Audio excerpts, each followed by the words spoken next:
guys, welcome to my very first video and welcome to my page overall. I'm really excited to start sharing my experiences as an adoptee, especially a transracial adoptee, and what that has meant for me. If you can relate, feel free to always comment on my posts. If you're planning on adopt a child yourself, this could be a perfect way for you to sort of, bond with your child and learn and to understand what they may or may not be going through. When we talk about adoption, we do talk a lot more about adoption as it relates to animals, and we hear like adopt, don't shop, but we don't really talk about people that much and everything that comes along with it, and that's something that I've always had to struggle with growing up, this lack of support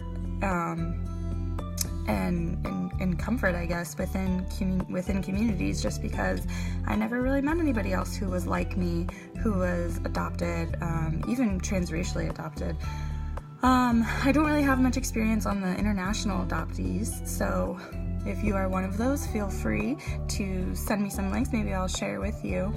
But today's video is going to be about identity and sort of this journey of finding yourself, which I think a lot of people who are adopted struggle with. There are a lot of things, there's a lot of aspects that people go through. There's a lot of feelings that kind of arise from being adopted. There's fear and guilt and shame and this fear of rejection and lack of intimacy. These are all things that adoptees may or may not be going through, whether it's every day or where they kind of learn and grow at the same time. So if you are adopted, or maybe you're interested in learning more about adoption, there's not a lot of books that you can pull out that you can read about, or at least that's been my experience. If you know any good titles for any of them, share them with me, please. But one of the ones that I'm going to highlight today, I think it's really good. It's called The Primal Wound, and basically it's pretty old. It's from like 93, I think, but I think it still is pretty relevant today, especially like going through it. I've only read about the first section and I'm like, yes, like the whole time I'm like, yes, that's exactly what I've been feeling or what I've been thinking all these years, and now it's like put into words, and that's great. She also shares experiences from people. I guess she did like a longitudinal study, and there's excerpts from people who are part of that, who she kind of like interviewed. So they have adoptees' voices in here, which is great.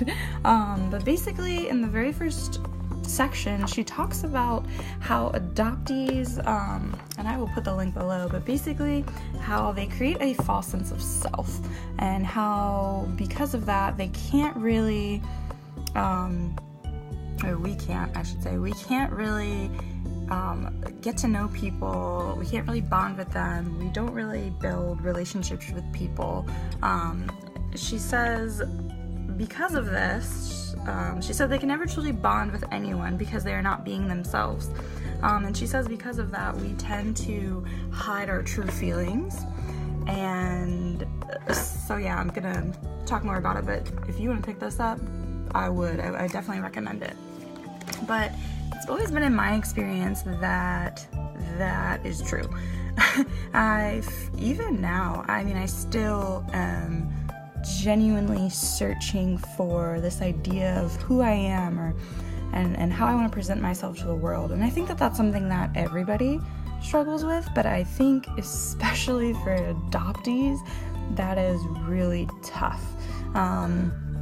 It's really hard sometimes when I'm with my family and I don't feel like I belong, and it's because I don't. And it's not even, and that's not even being mean, it's being honest. Like, I love my family. I was fortunate enough to be raised in a family that was very loving and very caring and supportive, but that doesn't mean that I always felt like I was a part of that family. And I could see my sisters and my brothers, and they sort of have the same personalities and the same quirks and the same, movements and things as my mom and dad, and I could see that, and it was like, oh, they're a family, and then there was me, and it was like, I didn't fit that. Plus the fact that they're white and I'm mixed. I'm half black and half white. And so there was this cultural disconnection. And so I wasn't learning about that either. I wasn't really learning about like black culture and what that meant. And so I was like really confused about that.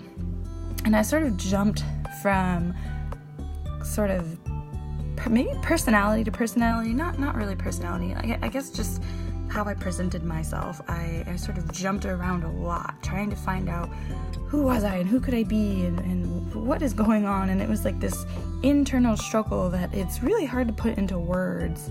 But if you're experiencing it, then you sort of understand.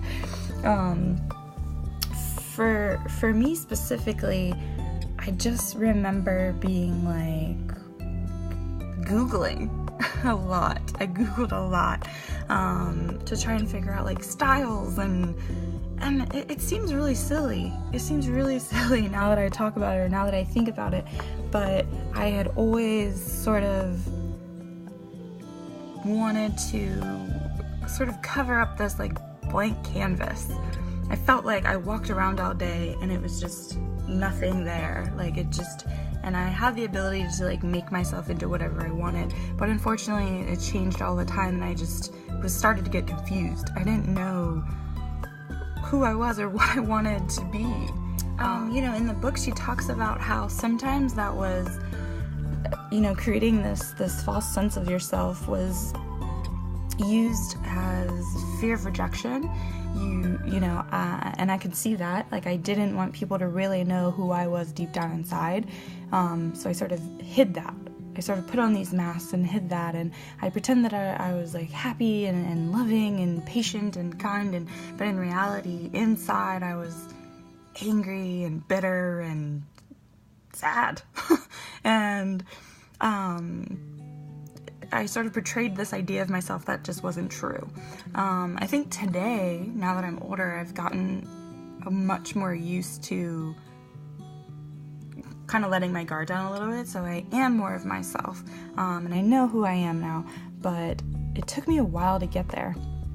And one thing from the book that I want to share, this excerpt from somebody, her name is Virginia, she says, "It seems that I've always been who I am, but I am more starting to be who I am. I've changed a lot in the last 7 years, but I don't think that I've really changed. I've just become more myself." And I highlighted that because I was like, yeah, that's totally true. Like, I definitely don't think that I've really changed. I think I've just become more of who I was meant to be or supposed to be. And I don't think every adoptee gets that privilege or that chance to do that. I will say that if you are struggling with that right now, it's something that has taken me a really long time. I had to go to counseling. I sought out adoptee support groups. Speaking of, if you know any of in Virginia, feel free to hit me up. But those are things that I had to search out on my own in order to sort of gain this acceptance and to know that it's okay that I felt that way, that I felt like I just had no idea who I was. So I'm telling you that it's okay that you feel this way. It's okay that you are still searching for this sense of identity, because that's exactly what a lot of adoptees are going through. So if you are going through it, just know that that's normal. That sometimes adoptees, we use that as a form of adjustment to a lot of new environments. We may use it because we're scared and we're afraid of rejection from other people. We're afraid that if people get to know who we really are inside, regardless of our outside, persona, then we get scared. We're like, oh no. But I'm here to say it's okay. I went through that, and I'm sure there are lots of other people who've gone through that too. But, being an adoptee was it's a good thing, really great thing for me personally, because I was raised in a family that was very loving and supportive and gave me everything. Some people don't have that, so it may not be seen as a good thing. But it's also a bad thing, I think, because, and I think maybe some people disagree with this, but no matter how much your family loves you and supports you and, gives you everything and they guide you, and it still feels like it's just never enough. Do you know what I mean? I love my family. I'm so appreciative for them. I'm so grateful to have them. But at the end of the day, there's still a part of you missing, and you never can quite put your finger on it. And it's tough.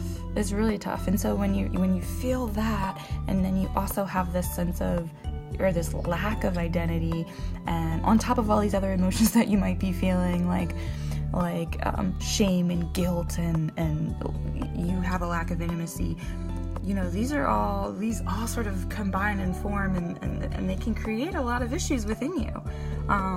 For me, it stemmed as, depression and anxiety, but for other people, it could be other things. It can portray as other things, and I think that's the main thing. And so I'm here to break that stigma of, thinking that adoption is just like the most wonderful thing, and it is. It's great. I'm so glad that people are so willing to care for and love and support other people's children who may or may not be able to do it themselves.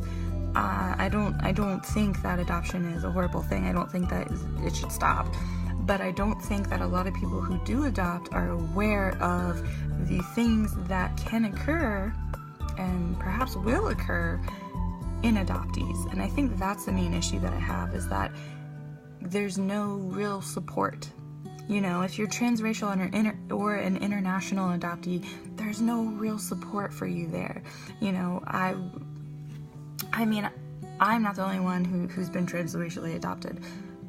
I was never taught Black culture, what that meant, and it's not that I blame my parents for it. I don't blame them for that. But at the same time, how else would I was young. I didn't know that I needed to learn that. So yeah, I mean, I like being adopted. I do. At the end of the day, I really do. And I just hope that for those of you who may be going through a lot of things right now, that I can sort of be that person for you that you can come talk to, and to help you find ways of other support. So thanks for watching my first video. Sorry if I just rambled on and on. This is my first one, so I'll get the hang of it soon. But I look forward to seeing you guys in my second video. Bye!